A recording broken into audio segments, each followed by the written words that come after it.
Good morning, જય દ્વારકાધીશ મહાદેવ. તો અત્યારે આપણે ઉજ્જૈનથી નીકળીએ છીએ ઓમકારેશ્વર જવા માટે.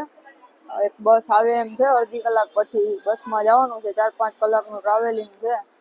એક જો ભાઈ અહીંયા આપણું ખુદનું વ્હીકલ ના હોય ને લાવવા જવાનો બહુ પ્રોબ્લેમ રહે છે અહીંયા.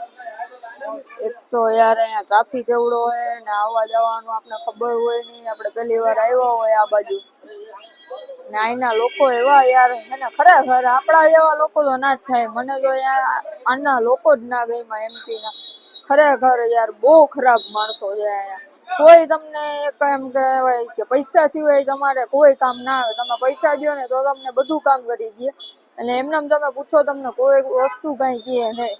બહુ હેરાન થયા છીએ અમે ઉજ્જૈનમાં તો અત્યારે. ખરેખર કાંઈ વાંધો નહીં, હવે ઓમકારેશ્વર જઈ ડાયરેક્ટ ઓમકારેશ્વર મળીએ.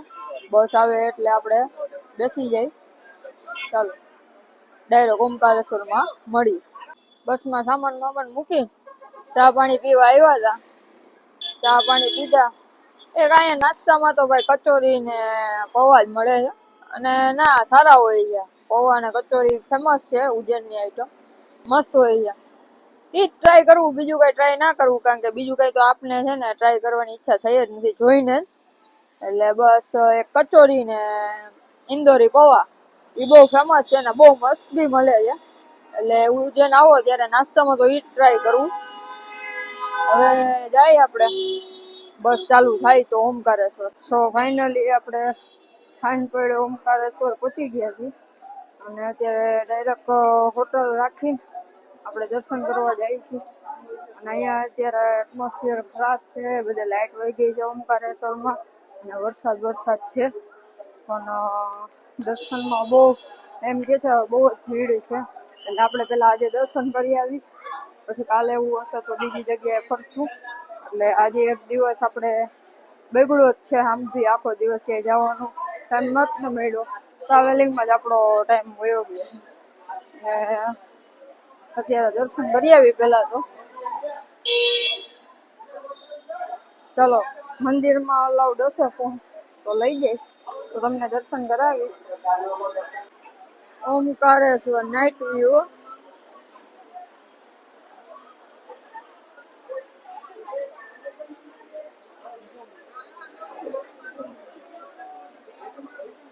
સામે LED માં અત્યારે ભગવાનના લાઈવ દર્શન ચાલુ છે, પણ ક્લિયર દેખાતું નથી, આપણે બહુ દૂર છે.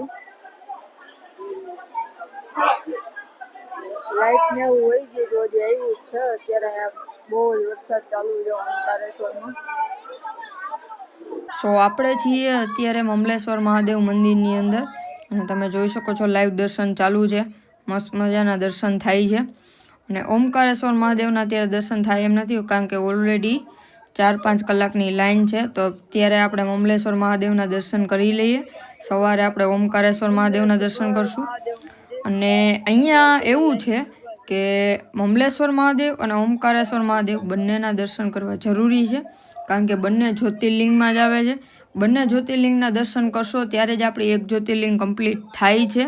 એટલે બંને જ્યોતિર્લિંગના દર્શન કરવા જરૂરી છે.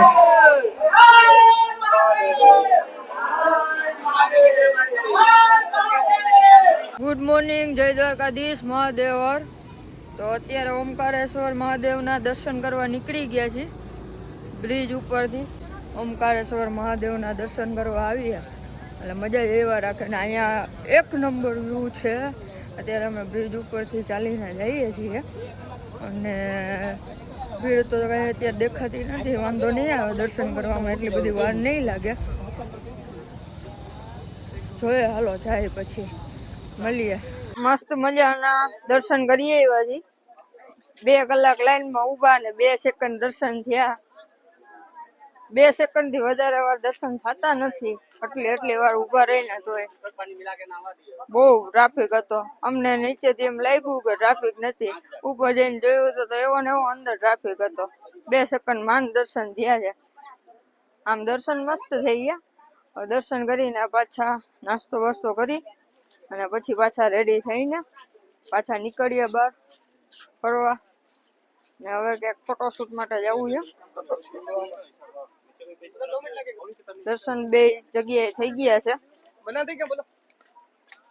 સો અત્યારે અમે આવ્યા છીએ બોટિંગ કરવા અને ભાઈ તમે અહીંનો વ્યૂ જુઓ એકદમ નેક્સ્ટ લેવલ છે અને અત્યારે નર્મદા નદીનો એક ડોર ઓપન છે તમે જોઈ શકો છો એના હિસાબે થોડોક પાણીનો ફ્લો વધારે છે અને લોકેશન એટલે કાંઈ ના ઘટે ફોટો શૂટ માટે બેસ્ટ લોકેશન છે પણ આપણું ગુજરાત છે નહીં કે ભાઈ ઊભી રાખ અહીંયા અમારે ફોટા પાડવા છે બરાબર ને અને આગળ કાવેરી નદી અને નર્મદા નદીનો સંગમ થાય છે ત્યાં સુધી અમને જોવા લઈ જશે હું તમને એક્ઝેક્ટ તો નહીં બતાવી શકું કારણ કે મને પણ દૂરથી બતાવશે એટલે વિડીયોમાં ક્લિયર દેખાશે નહીં એના હિસાબે બાકી તમે નજારો તો જોવો છો એક નંબર જ છે આ નજારો જોવો હોય તો તમારે બોટિંગ કરવા કમ્પલસરી આવવું જ પડશે તો જ તમને આ નજારો જોવા મળશે એટલે બોટિંગ કરવાનું ભૂલતા નહીં